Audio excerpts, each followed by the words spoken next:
Alrighty, so if some more people join, we'll should be caught up. So hello to everybody and happy Fall Peace Week. My name is Keil, and on behalf of the Peace Engineering Lab, welcome all of you to our event on New Frontiers for Peace Engineering.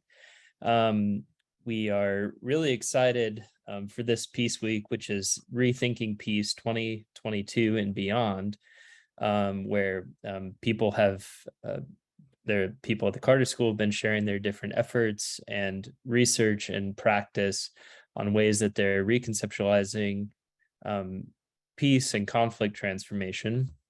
And our goal here today is to update everybody on the activities of the Peace Engineering Lab and to introduce our new Peace Engineering Fellow, Kayla Koontz. And so the basic agenda here is that I'll give you some more background on the Peace Engineering Lab for people that haven't joined one of our events before. Then Kayla will be introducing herself and sharing some of her previous research activities on gathering open source intelligence and doing archival work in Syria, as well as some of her research interests. And we're really excited to have her joining the lab as the fourth and final Peace Engineering Fellow. And then Ashton, Elana, and I, the other three Peace Engineering Fellows, are going to be giving updates on our research streams.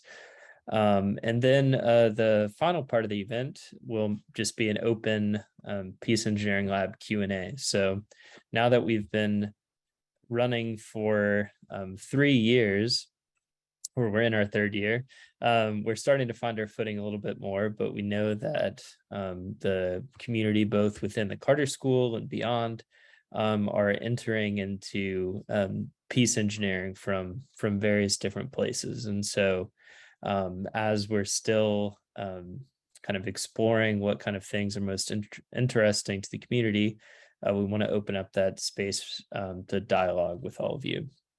This event runs until 4:20, so we'll probably keep our presentations to about 45 minutes or so, and then we'll switch to the Q&A.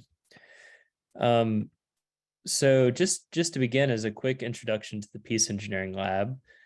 So as many of you know, and you've probably attended some of the other Peace Week events hosted by other labs, the Peace Lab format is something that the Carter School has embarked on in the last 2 years to create new opportunities for students and scholars within the Carter School to use as a format for their research and practice. And so the labs are formatted around different topical areas and often led by a faculty member. And then there's various research streams within the labs that run different projects. The Peace Engineering Lab was started with the support of 4 provost fellowships for Peace Engineering Fellows. And so the Peace Engineering Fellows have really become the core of the research activities within the lab. Over the past 2 years, we've started, first of all, just trying to find our place within the larger peace engineering field. There's a peace engineering consortium that consists of mainly engineering programs such as Drexel University, the University of New Mexico, Stanford, and some other organizations that have been trying to figure out how to better include peace and conflict resolution principles within their discipline as engineers. So on the screen right now, you have the peace engineering definition as they defined at one of their early conferences, kind of establishing this area. And as the Peace Engineering Lab, the Carter School has really entered into a unique position within this overall peace engineering environment, because we are the only school that has the peace and conflict resolution program. And so our goal as the lab has been trying to figure out where we fit in with our own expertise in peace and conflict resolution, and then trying to figure out where the areas are where we could best learn from engineers and where we could contribute our ideas to the work that engineers are already doing. And within this, it's been an interesting journey because peace and conflict resolution is already a transdisciplinary field where we're constantly drawing in different theories and practical themes from a variety of different disciplines. People always talk about, psychology, international relations, cognitive science, so on and so forth. And so it's interesting. We've had the job of trying to start with this transdisciplinary position, and then merge it with another transdisciplinary attempt at peace engineering, which is broadly defined about using systemic level thinking to support the conditions for peace, and focusing on technologies. So we have these kind of two very broad fields that are then merged together, either at the theoretical level or as various sites of practice. And there's a different set of environments that a lot of the engineers that we're involved with typically operate. And so you'll see in the research streams how we've attempted to kind of solve this problem of figuring out where we fit in, and see which kind of sites we've been working on developing. And so far, last year, we were able to publish a paper that kind of establishes this position of the lab.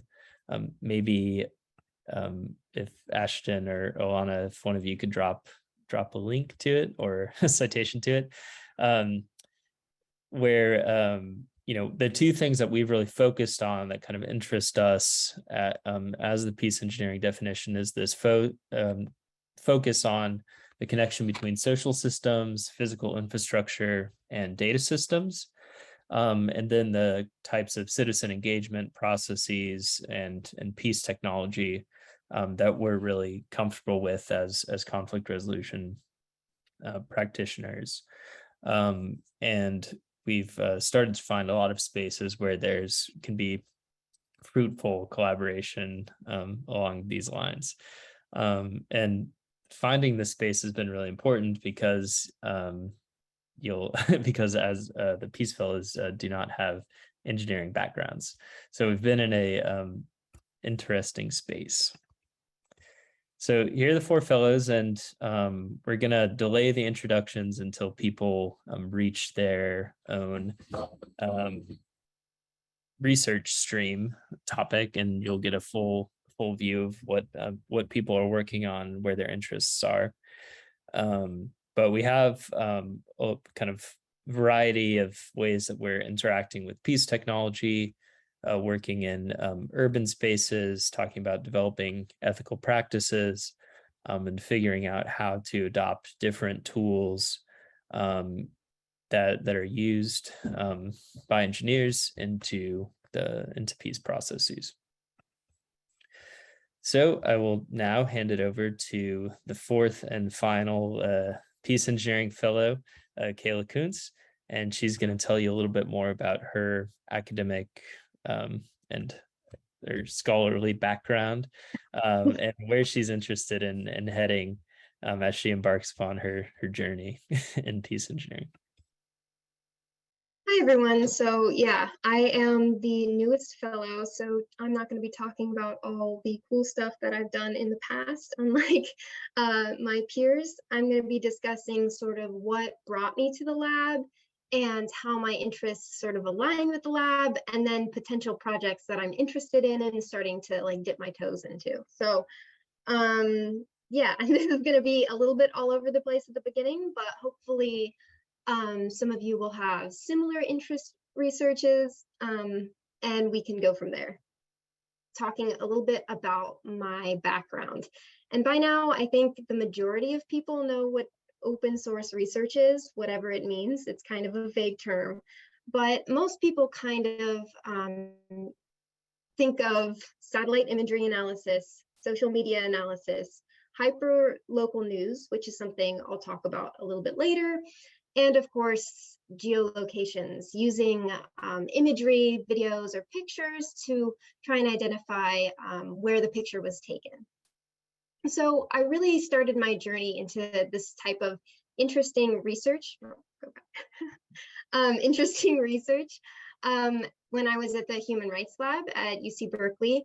They had really interesting projects going on using this sort of open source research to look into human rights violations and that sort of thing. So that really started me down this journey of thinking more creatively about how I can do research, how I can collect data in conflict-ridden areas.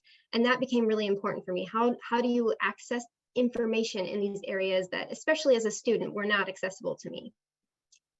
Go to the next one. So just to give a brief example of sort of what I'm talking about, I published a piece in Bellingcat after several months of research. And this project started in my mind actually a long time ago. When I was studying in Turkey, it was brought to my attention that there were several checkpoints in Southeast Turkey. And I didn't really understand sort of how these checkpoints affected everyday life, the scale of the checkpoints, and where they were. It was kind of weird to me. And so I wanted to learn more about them, but I didn't really have the capacity to drive through the entire Southeast and start like noting all the checkpoints. Not to mention the security risks that could potentially face. So once I got to the lab, I was introduced to satellite imagery analysis, and I became really interested in using that for my project. So a friend and I were able to use open source methods using satellite imagery like Google Earth Pro and TerraServer to look at the progression of these checkpoints. And we found, of course, as the conflict heated back up, that there were more and more checkpoints being built and more bases. And the locations of these checkpoints were really interesting. A lot of times in very small villages, along heavily trafficked roads. And you could kind of get a glimpse into where the conflict was heading and what impact this had on the local populace. So that's just one example of sort of this idea that at the Peace Lab, Peace Engineering Lab, we're kind of going around the usual methods to try and find answers to previously like unsolvable issues. You can go to the next one. So this kind of led me to my current project. I work with the Syrian Archive and Security Force Monitor on a joint project looking at the command chain of the Syrian Armed Forces. So just to give you a little bit of background on Syrian Archive and what they do first. They collect sources, usually from social media, oftentimes from YouTube, but for my project, it's mainly about Facebook, and I can talk a little bit more about that later and its challenges. But they collect these sources and they preserve them, so they archive them, and that is perhaps the most difficult part.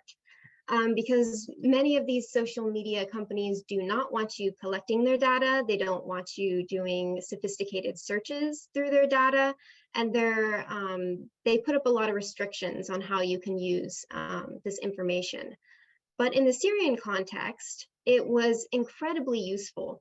And so the next part of this was sort of tagging this, preserving it, putting it in a space that these researchers could access. The next component, verifying the data, is also extremely complicated. Part of my job is to aggregate a lot of information to try and look at where these are being posted from, when they're being posted, what the profile of the person who posted this is, to try and get more context in the situation so that we can kind of verify to some extent what they're saying and corroborate it with other information that we have. And then the final thing that Syrian Archive does is that they investigate human rights abuses in Syria. And they've done really amazing work. You guys should all check it out. But my project in particular works with Security Force Monitor, like I said, to look at the command chain. And anyone who's familiar with the Syrian conflict is aware of the just ridiculous amount of militias in Syria. So this project was unique in that it was able to tap into this resource of Facebook to look at all the connections between these militias, the things that they're doing, which is often quite bad, where they're being deployed, and who they're connected to, which became really important in this context. And making those linkages is something that's really difficult to do without a lot of witnesses. And anything we can provide to corroborate these witnesses is really useful. Anything that is sort of local knowledge rather than, you might get a witness who knows the particulars of this portion of the military, but not this. And there's a lot of security risks for people that are testifying in this case. So another interesting component of this project is using this sort of data for litigation. And that's been another challenge that we've come up against. And the whole open source field is kind of grappling with this right now. How do we preserve our data so that it's usable in court? Who is an expert and can testify as an expert? How do we define the chain of custody for the evidence? Yeah, it's been really interesting working on this and kind of grappling with those issues in the human rights kind of context. But I think this project is also more broadly important for conflict analysis and can be applied. I mean, they have a Yemeni archive, they have a Ukraine archive now. So it's something that's becoming more and more important as people are getting better at documenting things online. So that's another project that I'm going to continue working on that kind of, again, reflects the sort of creative ways that we are engineering peace and working with people like these tech experts that are archiving the links rather than me trying to do this on my own, which would be a complete disaster. You can go to the next slide. So to get more into my specific research interests, which are seemingly very disparate at this point, but I'll connect them by the end. I've done a little bit of work on social media analysis, but I am by no means an expert. I'm particularly interested in the Turkish context. And within that, I'm interested in the way that hashtags on Twitter are being manipulated. Anyone who's been on Turkish Twitter knows that it is absolute disaster filled with bots, and the hashtags are almost all fake or manipulated in some form. So I really want to look at the way this is or isn't affecting narratives, especially in the context of media in the country being kind of shut down and moved in a particular direction. So that's sort of one way that I'm looking forward. Another way is I've been working with the peace engineering labs that are actually having to do with engineering. So the engineers at the other universities that Keil mentioned, in looking at wastewater treatment facilities in Northeast Syria. So I'm part of an effort to start a pilot program there that is looking at where we would implement the wastewater treatment facilities, how we would do that in an area that's conflict ridden. So looking at things like, I don't know, should we do solar panels if they're going to get stolen? What are the security risks of this facility if we put it in this particular area? Who's going to do the testing and the training for that? So those are some of the ways that I see the role of like social scientists like me kind of tapping into the areas of the engineers. And for me, I'm really interested in more of the political and ethnic components of where these wastewater treatment facilities get placed. So in Northeast Syria, there is a government that is predominantly led by Kurdish people, whereas their constituents are now mostly Arab majority. So there's been a lot of conflict over sort of resources and representation. And the people in Deir ez-Zor who have an agricultural base there have really been losing out and have an extreme water problem. And there's also a cholera outbreak in Syria. So this wastewater treatment facility could be a way to sort of start a trust building exercise between these two communities. And I'm really interested to see the ways that we can kind of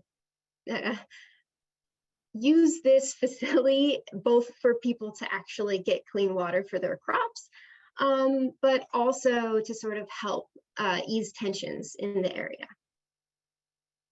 So this brings me back to the definition of peace engineering. So I've only been here for 4 weeks, but I have a little bit of my own way that I'm implementing peace engineering. And for me, it's all about using creative techniques to kind of look at research in new ways. So engineering a different way of collecting data. And then the second way that I think peace engineering is going to apply to my work is looking outside of my discipline, like Keil said. So I'm going to be working with engineers, which is something that I've never done before, but I think will be really useful for me, really interesting, and hopefully useful for them. So those are just two of the ways that I'm kind of using this definition. And I think each of the fellows kind of has their own way of doing that, but it all melds together in a sort of similar narrative. Okay, so finally, this brings me to sort of the questions I want to answer. And there are many that I am interested in. And if any of you are interested in similar questions, please let me know, because this is an ongoing thing where I am learning about where I'm going with this. So the first one is, how does water conflict interact with ethnic conflict? And I just want to plug that we do have a climate change event coming up that we will talk about later in this presentation, but I would love to talk to you guys about this, especially people who are interested in water conflict. I'm a bit new to it, but I think it would be a great way to connect with other people, since it's not really something that's super highlighted in this program right now. The second question is, what opportunities does water technology provide in terms of peace building capacity, and how are such processes best carried out? So that's kind of specific to my wastewater treatment facility project. And what is the role of peace builders in the transition to addressing conflict in drought-affected communities, particularly being from California? This is something kind of close to my heart, and I think is going to increasingly apply to a lot of conflicts that we're all looking at. How are hashtags on Twitter being weaponized, and how do they affect threat perceptions in Turkey? So this is kind of what I came into the program interested in, but it's kind of spread further and further. And I wanted to give just sort of a brief example of the way that these things connect and why they are relevant to conflict, and I would argue increasingly relevant to conflict. And I wanted to talk briefly about the wildfires in Turkey in 2021. So there were horrific wildfires across the south of Turkey. And at the same time, there was a website popped up and some Twitter accounts that were advertising a supposedly PKK-linked insurgent group that was claiming arson attacks in the region. And of course, this sparked incredible anger and frustration. People were very upset, especially on Twitter. But the interesting part is that then the narrative on Twitter, the hashtags quickly changed from, anger at the PKK towards anger at the opposition party, and making the link from the PKK to the primary opposition party. So this was a really interesting way of kind of shifting the narrative using Twitter back to criticism of the opposition party rather than just the insurgent group. And of course, it was also interesting in that it took the attention a little bit off of the lack of resources to fight the fires. which were a huge problem. So this is just sort of one way that kind of connects the dots of what I'm talking about, how water conflict, ethnic conflict, and social media can all kind of intertwine into something very interesting.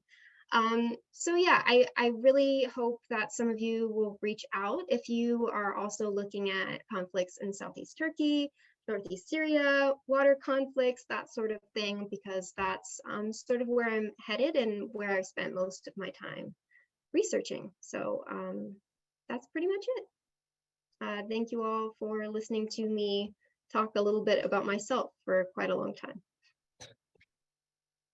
Thank you very much, Kayla.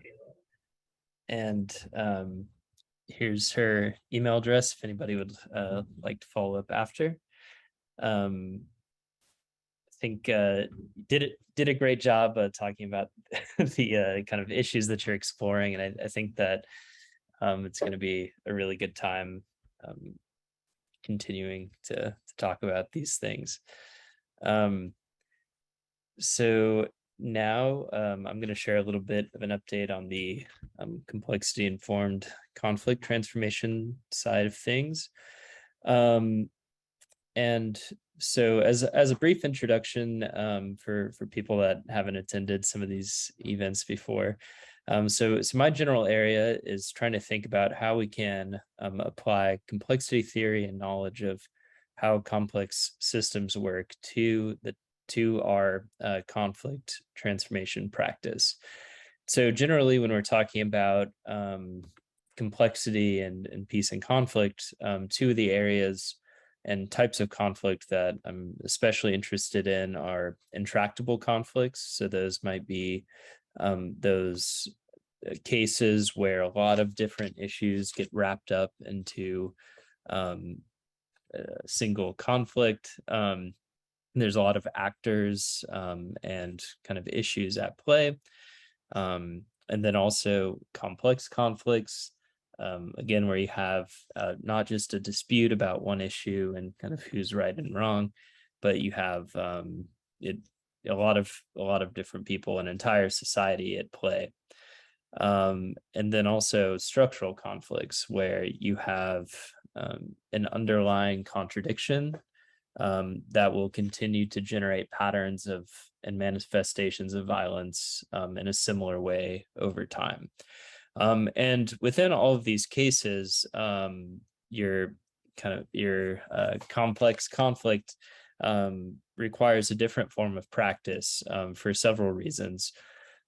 First of all, there's not an underlying agreement on what the conflict is about. Secondly, it's not always clear who exactly is involved. And so you need to do more exploration about different ways to engage large numbers of people. And thirdly, you need different data collection strategies within all this. So as you're doing your conflict analysis, you need to think about things like non-linearity, the openness of systems, latent factors where there's something that's happening, but the only way that you can say that it's so is by probing and testing the system, so on and so forth. So basically, the way that I've been trying to work on this general issue is working on with a technology called SenseMaker, which is one way to map complex conflicts through people's self-interpreted narrative. So the way that it generally works is people will share an experience based on a prompt that you provide them on a SenseMaker survey. Share it, and then they'll interpret it on a series of triangles that represent different theoretical and practical problems. I think Ashton's going to be talking about a project in Southwest DC where you'll see a little bit more of this data later. So I held back in this part of the presentation because I think that case is more important to share.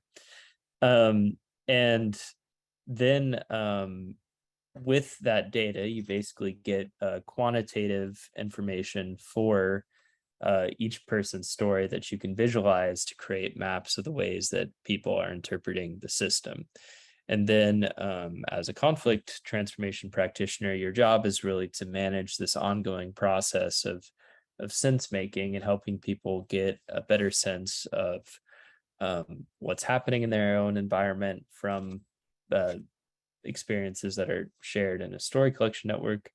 And then asking this question of what can I do or what can you do tomorrow to create more stories like the ones that you want to see and fewer stories like the ones that you don't want to see. And so in this case, what we're really interested in is engaging a large number of people in a participatory process to identify kind of the small steps and small actions that they can take to make change at their place in the system, rather than coming up with an all-encompassing conflict analysis and a silver bullet solution that would address everything. So we're dealing with really kind of dynamic processes there. And over the past 2 years, we've been running a variety of projects and trying to set up how we can better incorporate this methodology into the Carter School and into conflict transformation practice.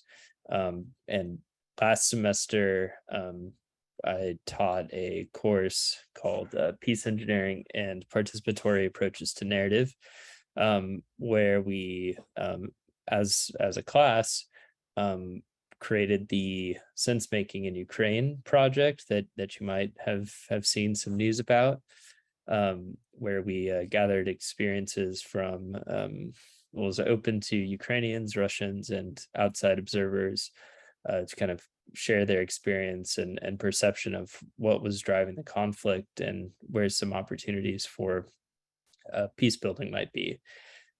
Working on a write-up of that now.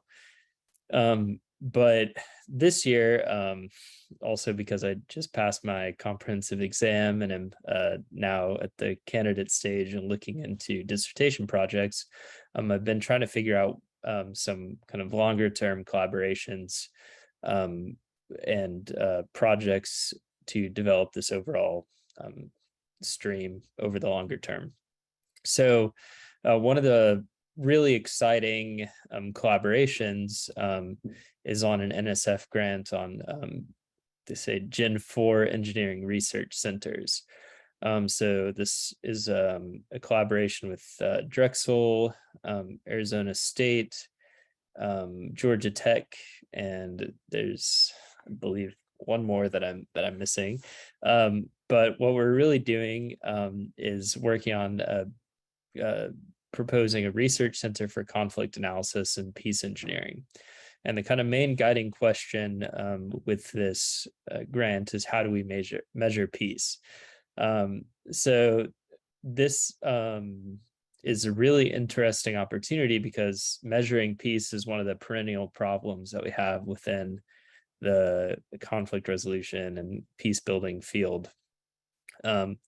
There's always tension between the kind of macro indicators that you can get represented by quantitative data and some of the indexes like the Global Peace Index or the Positive Peace Index or the Fragile States Index or any of the program evaluation of variables and indicators housed in places like the IRENE database that was created by the Alliance for Peace Building. But then there's always tension between that kind of quantitative data and then the actual micro data that comes from interviews and focus groups and ethnographic experience that can paint a little better picture of why peace is developing or give meaning to the numbers that you're seeing. And so what we're looking to do in answering this question is to start to develop a platform that would intake different types of data from geospatial data, different smart cities data, which I think Elana is going to be talking about later. Other sensors that the peace engineers are involved in, and the self-signified narrative data from something like SenseMaker. And in taking that to create a system of systems model and a simulation environment that can be used to help at a city's level kind of simulate different intervention strategies and help decision makers as they're trying to build peace. And what we're also trying to do as part of this initiative is focus on how we can democratize conflict prevention and preventative peace building. So one of the risks of doing a ambitious project like this is that you create a giant data storage warehouse that nobody interacts with and nobody uses, and then you have all the different data, but sitting in a black hole. And so this is an area where the expertise that we bring at the Carter School of how you get community level involvement can be really important in this overall peace engineering ecosystem. And so final thing to say about this is, there's going to be a lot of really interesting opportunities to see how these different data streams work together. So how do you work with narrative data in a systematic way? How do you include the ethnographic sensibility of people interpreting their own context into a system like this? And how do you create the format of data presentation that makes it easy to work with? And these are all massive problems. The exciting thing about it is that this grant would support this kind of work for up to 10 years if we're successful. And so send good energy to the writing team on this. And so, yeah, so here's what I just adding on to this a little bit more. So our role within this effort is going to be creating human sensor network and working with SenseMaker to as a data input, and trying to create an intermediate stage with the system of systems model of a data observatory, as well as interacting with the real world test beds. So rather than just simulating all of the solutions, what are also the opportunities where we could work with communities directly to try out and experiment with interventions that are derived from kind of our observations on the data, and just see how people react to these kind of preventative measures. So kind of dealing with the virtual space, but also the real space in a positive way. Another thing is, which is a separate grant, is working with Georgia Tech, and this is going to be prototyping a SenseMaker design to support a regional innovation engine effort that they're working on with the consortium of HBCUs, the historical Black colleges and universities within the Southeast region of the United States. And so the main idea is that be able to gather experiences of people in these underserved communities, and see what kind of emerging issues and needs are there, and then feeding that into the regional innovation engine, which would collect with entrepreneurs and academics and local businesses on ways that they could innovatively meet those needs with their engineering expertise. So that's getting started up. And then finally here, working on this is not confirmed yet, but this is one of the areas that I've been exploring for my dissertation research, that would be about using this technology to support activists in the US that are working on depolarization and anti-authoritarian efforts across political divides. So I've been working, having initial conversations with Julia Roig and the Horizons Project that are doing great work around organizing a consortium of activists that are working on these issues. And some of the key questions within that space is how you can start to get people to organize around shared values rather than just issues or identity. So, for example, they were saying that there's or a lot of organizing will be around like Roe v. Wade, for example, and is considered a women's issue. So then how could you kind of shift to broader based organizing principles to hold these coalitions together? And then also, how can you improve coordination between different national and local actors? So you get at the local level, people are intimately involved in their communities and kind of have a sense for what they think needs to be done and are kind of doing all the frontline work. And then there can be resentment for the national actors that are trying to coordinate the larger political process. And so in maintaining a coalition between these things, you need to see how they can work together, while knowing that they're kind of involved in very different arenas. And so ideally, a SenseMaker project in this context would really connect between, would serve as a way for the coalition to learn from itself and learn from experiences of the wide variety of people involved.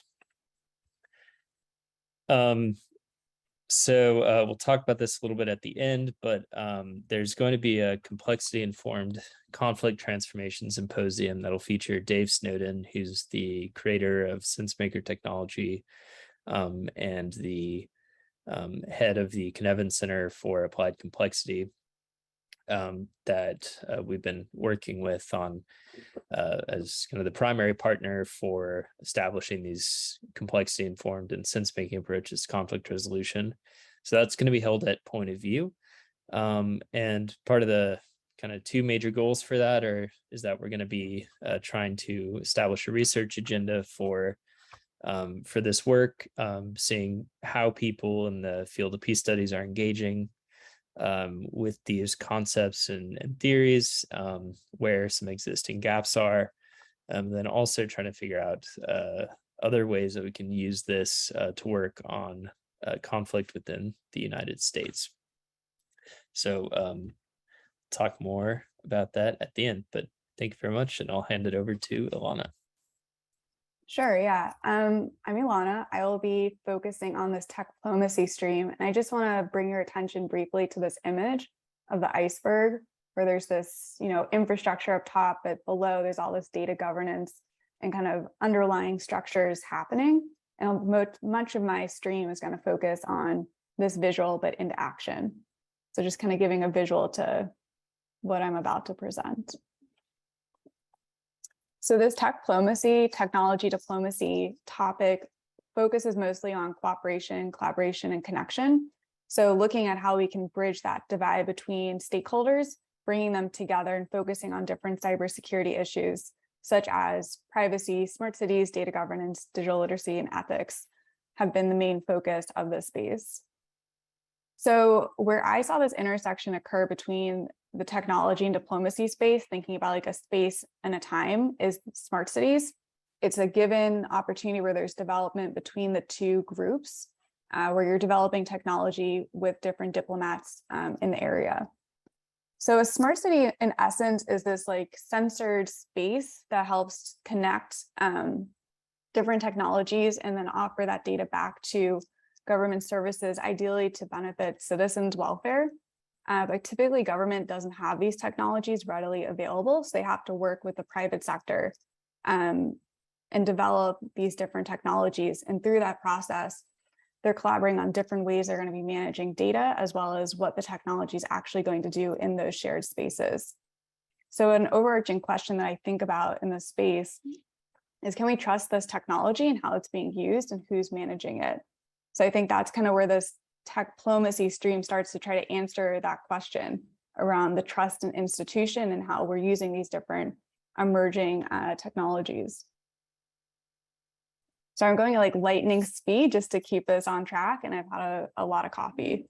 But kind of just as a big overarching image of what is emerging technology when I use that term, and what does it look like in a city, these are all the different ways sensors and data collecting mechanisms that are currently being used in cities. So it's kind of everywhere, even if we don't see it, it's happening. And each piece, each like flagged item here has to have some kind of collaboration or mechanism between data sharing agreements, or kind of what are the limits of how much data can be collected and how is it going to be used. So as conflict practitioners, we might think about, what are the risks and opportunities of using these technologies and who's being impacted by them. So for example, specifically in Arlington, if you've been to the graduate campus here, one of the pilot projects is a smart street lamp. This is usually how smart cities pilot technology, is they start with these smart street lamps. And what they do is they collect different data sets such as location, they might do gunshot detection, they might do crowd measuring, all these different kinds of really kind of neat ways that it can collect data in essence, but also on the flip side, that is the pilot in itself is interesting, specifically in Arlington, because it's one street lamp. So they're testing in a feedback loop to garner feedback from the community, which is typically not done. As other cities start to build out these spaces, they're put up really fast and then not re-looked at again. So in Arlington, it's interesting that we are taking this technology, but piloting it first. Specifically, near the graduate campus, a lot of the smart city expos are starting to talk about that this will become an innovation zone corridor where everything will be censored. So bringing in the conflict resolution perspective into this and peace engineering, I think, is pretty important before they just add all the technology. So as I mentioned, there's opportunities and risks to implementing new technology. So what we see are the screens and scenes typically. So it's on our screens, we carry our phones everywhere. The scenes is the sensors. We see cameras, we might know there's facial recognition in certain areas, or like Bluetooth kind of beacons. What we don't see is the unseens and how the data is being managed and used. So scoring systems such as credit, how the data is being mapped against other people in a similar space. And also there's, at least for the risk side, it seems to outweigh the opportunity side sometimes. So I think having this technology diplomacy conversations to increase opportunities, but still make it safe to use, is going to be really important going forward. So data sounds really overwhelming sometimes. And this is a common image I've seen on social media.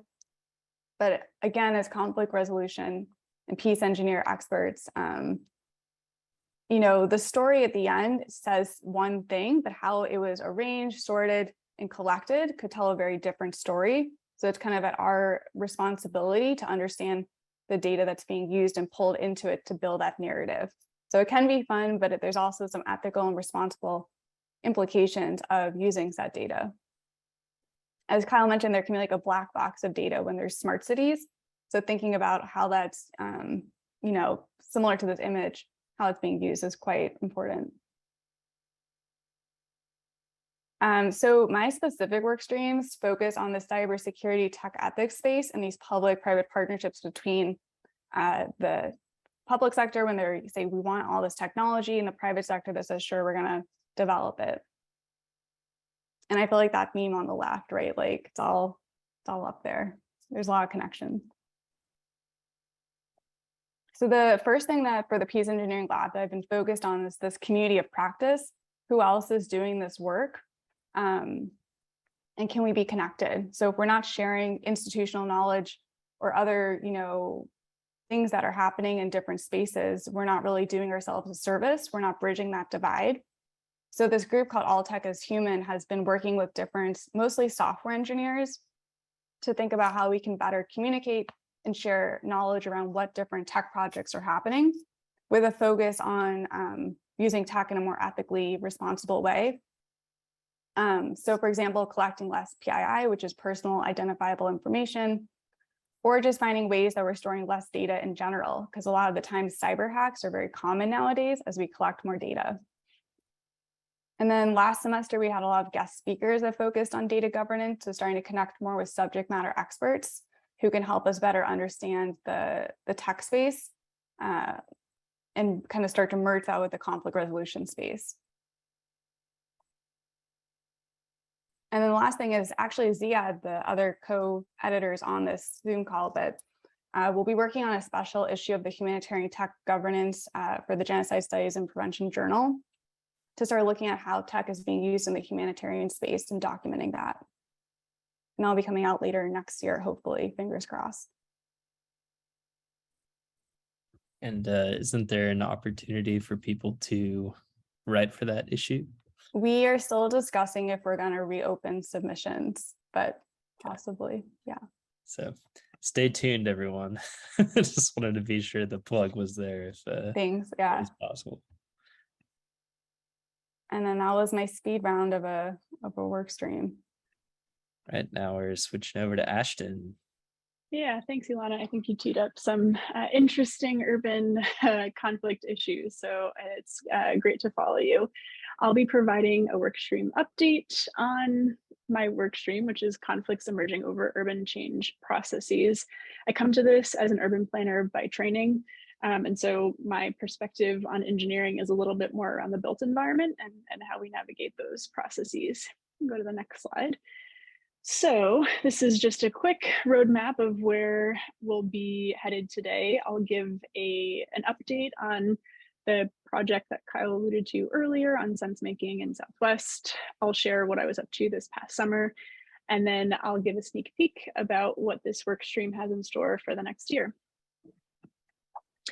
So the sense making in Southwest DC project was a year-long collaboration with a partner in Southwest DC in my neighborhood, the Southwest Business Improvement District. So over the course of a year, we developed and implemented a sense-making framework to learn about how my neighbors were experiencing community change. Southwest is a rapidly kind of developing quiet quadrant in DC and has seen a lot of pretty big shifts in the built environment and in the demographic landscape. So we built the sense-making framework around issues like identity, belonging, agency, and really tried to get a sense of, over the course of 60 or so conversations with folks, what their experience has been like. We published a report summarizing findings, and if Kyle goes to the next slide, you can kind of see the types of information that we included. So we asked people to respond to prompts such as, share a story that makes you optimistic or pessimistic about the future of Southwest, or think about a recent experience when you realized that your quality of life had changed since you first moved to Southwest and what happened. Then we had folks go through a series of questions. So one type of question is a triangle question, which you can see on the left. In this case, it says your experience was shaped by, and there are 3 options between which a person could triangulate the story that they shared. We also had dyad questions, like you see in the top right. You feel like there's a lot of conflict in Southwest, or Southwest is a very harmonious place to live. Then there were a slew of multiple choice questions, like in the bottom right, where we had folks, for instance, highlight how their experience related to particular issues, such as housing, transportation, safety, that sort of thing. We had some common themes emerge. So for instance, you can see in the bottom right, a lot of folks focused on housing, which makes sense given that there have been some displacement pressures due to the new developments coming into the neighborhood. We've also had folks talk about public space and then a slew of other issues.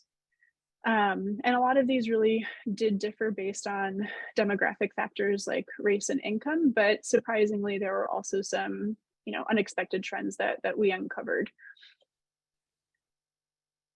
I pulled out 2 quotations here to really give a sense of how nuanced the stories were and how many different perspectives were represented in the final report.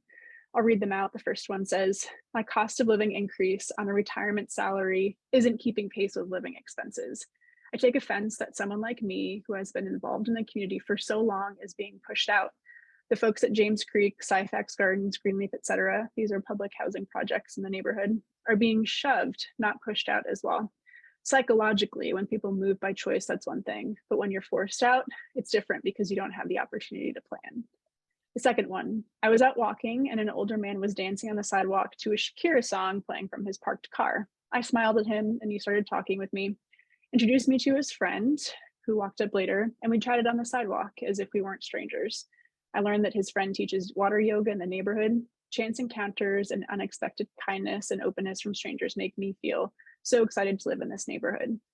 And this really does reflect the wide variety of stories that were shared, both very specific examples, very broad kind of responses across a varying landscape of concerns and experiences. So hopefully with this information, the Southwest Business Improvement District will be better prepared to tackle some of the issues that are being caused by the development changes, while also maintaining the things that people love about the neighborhood moving forward.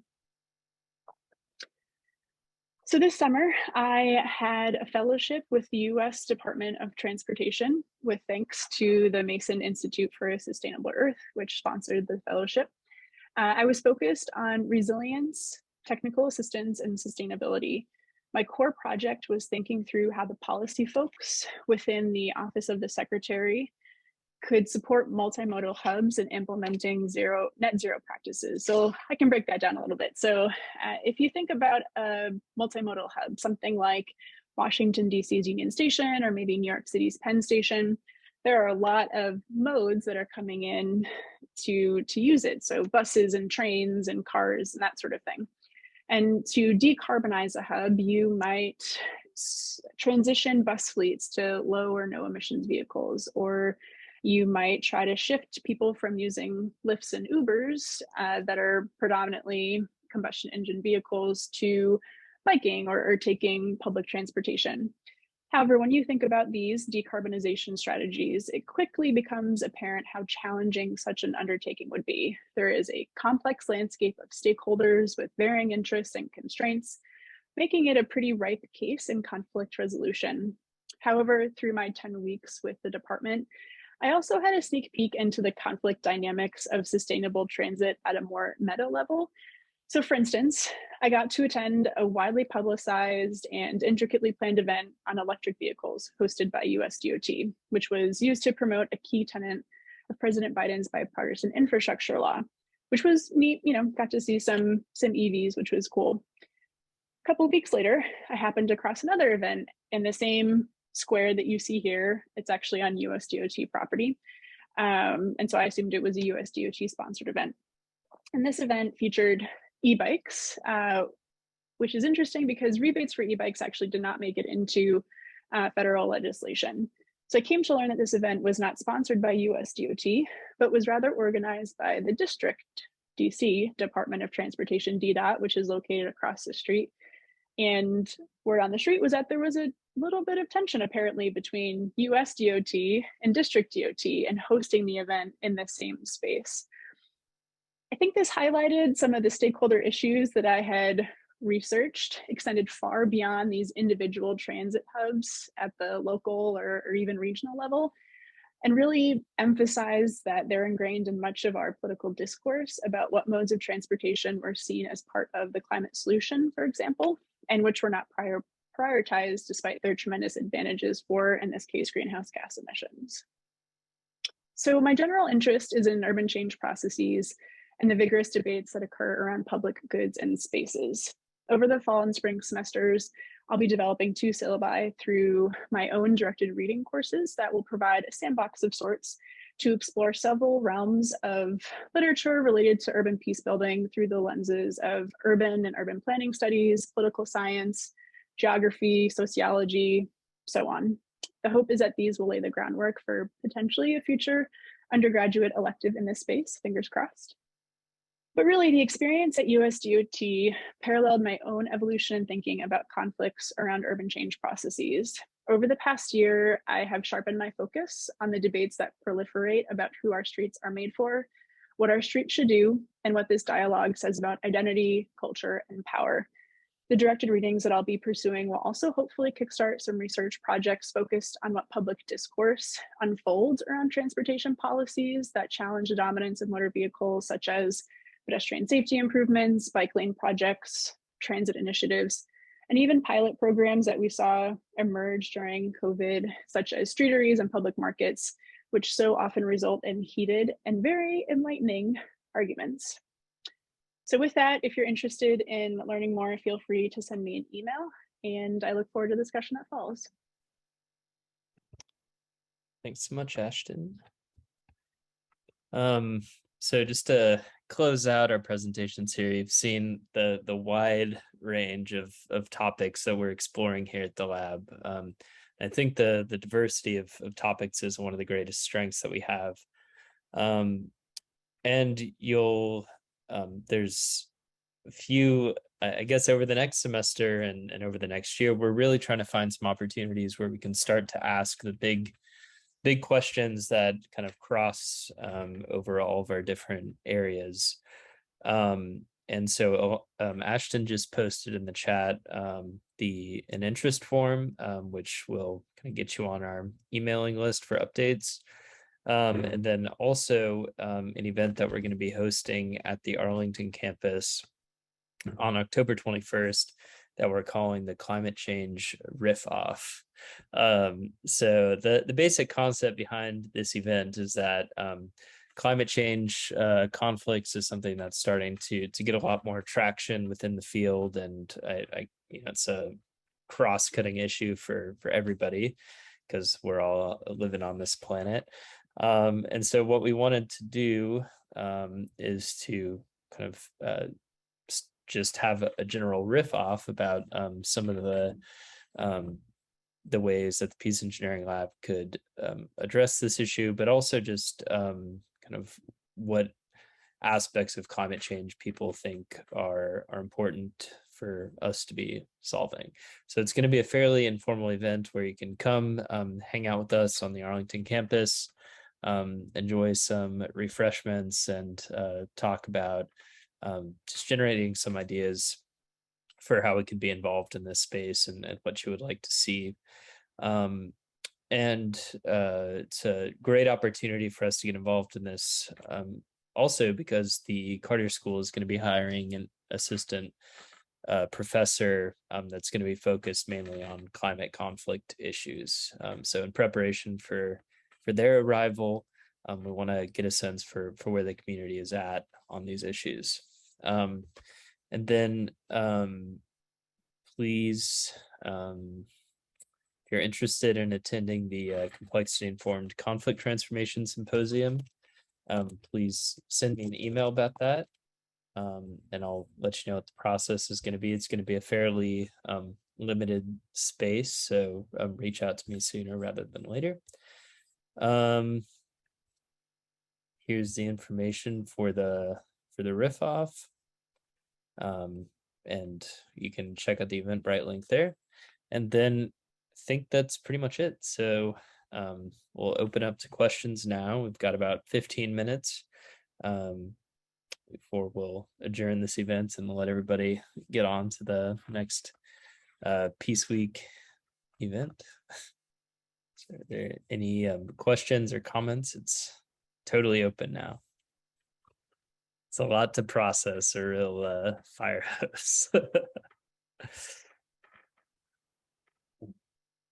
Similarly, if folks have ideas or thoughts that come to mind when you hear Peace Engineering Climate Change Riff-Off, feel free to put those in the chat so that we have a little bit of a head start to get a sense of how we should be thinking about it, knowing what interests and questions there are in that space. I imagine that each of the Peace Engineering Fellows will come at it from a slightly different perspective.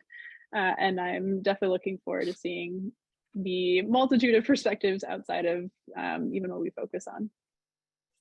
Yeah. And I think just building on that, I mean, one of the main goals that we have over this next year is to try and find ways to bring people together and just kind of have those informal idea generating conversations.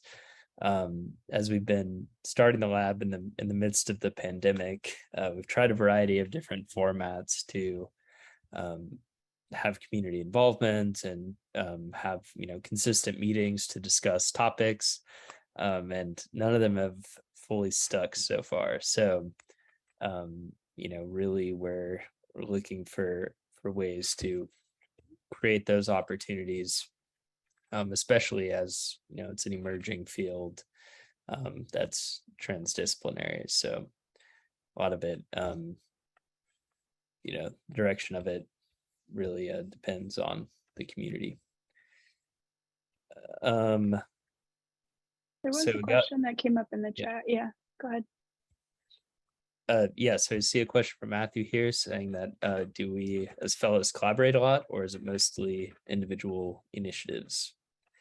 And I think the answer is yeah, we do collaborate on trying to figure out where the cross-cutting issues are.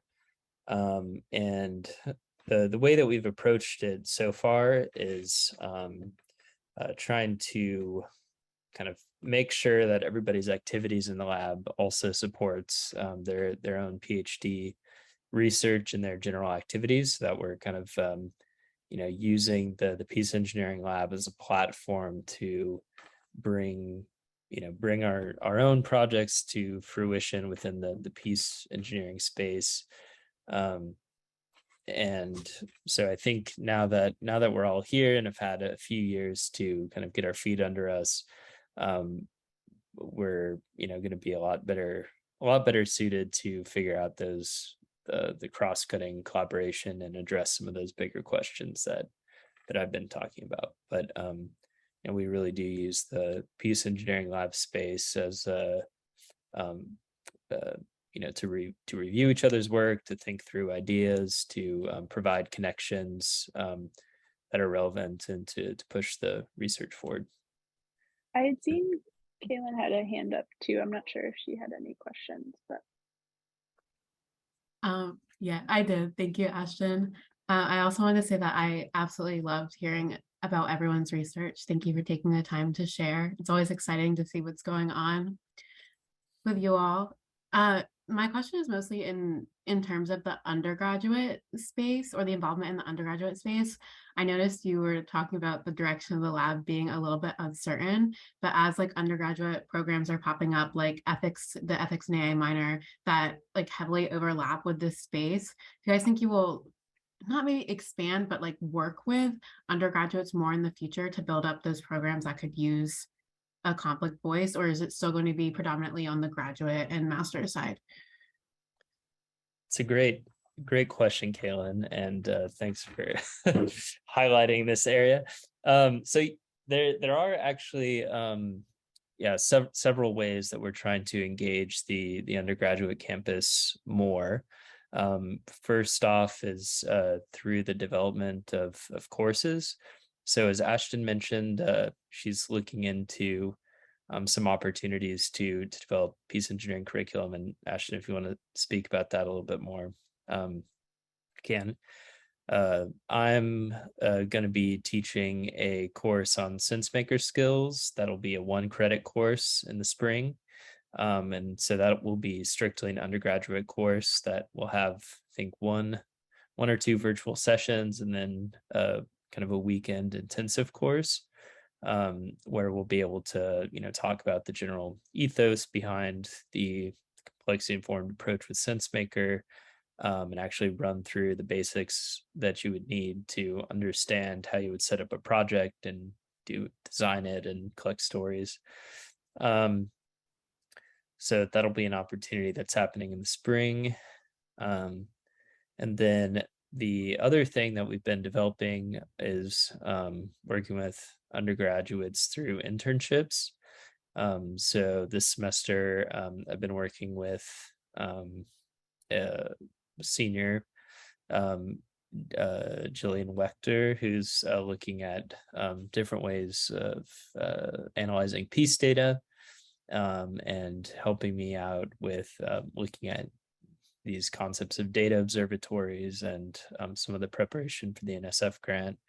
And then I also see that we have Drew Colber on the call here, who is a freshman and new to the Carter School, but has also worked with SenseMaker in the past. And so working on collaborating with her more on engaging the undergraduate community. And then I know Elana and Ashton that you have some other stuff to say on this front. Yeah, I'm happy to jump in really briefly. So as I mentioned, I'm taking a directed reading this semester, and it's broadly referenced as urban peace building. And I'm hoping that the syllabus that I'm developing for myself can lay the groundwork for an undergraduate elective in urban peace building, where we would cover topics like urban peace building and urban spatial theory, peace building in the built environment, race, gender, and pedagogy of place, and democracy, governance, and power as kind of organizing principles to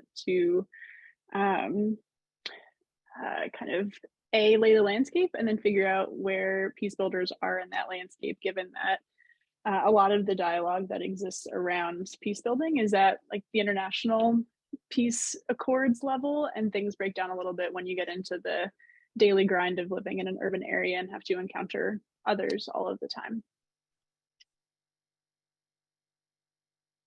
This is not a course curriculum thing for undergrads, but I am working with Alltech's Human Group to host some events with like GW, AU, Georgetown, and kind of the consortium of schools around here to meet with different tech ethicists.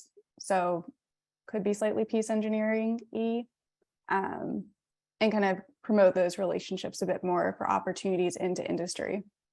And they've been hosting some really neat embassy events. I don't know if you've seen those recently, but they look cool. I haven't been to them yet, but yeah, I was going to ask you that. I was like, I was at the Australian one. I didn't see anyone there. It's disappointing. Yeah, I think they're trying to connect more with the university. So I've added our school as one that's willing to work with them on that.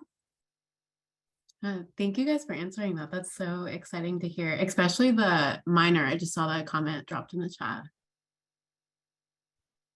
Yep, we're slowly but surely getting our feet under us, and I think now that we're getting into a little bit more of a post-pandemic mode as well, there's more opportunities to meet up with people and kind of reestablish those in-person connections that was very difficult to do over the past 2 years. So it's taken a while, but I think we've got a few good lines to make sure that there's opportunities. But also, if you know any undergrads that want to get involved, please refer them to us as an exemplar, Kaylin. So any other questions or comments from anybody? Great. Well, I think go ahead and wrap up then, and just say thank you to everybody for spending your afternoon with us. It was really great to have this conversation, to chat with everybody, and we're really excited to be at full force with all the Peace Engineering Fellows here now.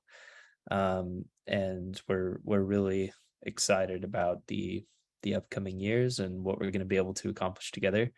And a lot of everything that we're doing is made possible through the community of people that are involved with us and kind of interested in all of these different areas. And so as we're exploring this space, it's always really helpful to have that kind of community input, to get fresh leads on projects that might be interesting and collaborations, because we really want to tap into those places where there's energy behind this type of effort. So want to thank you for your support so far over the past few years, for those of you that have been around, and for those of you that are new. We welcome you and are looking forward to seeing you again, ideally in person at the Riff-Off event on October 21st. And until then, we will talk to you later. Thanks, everybody.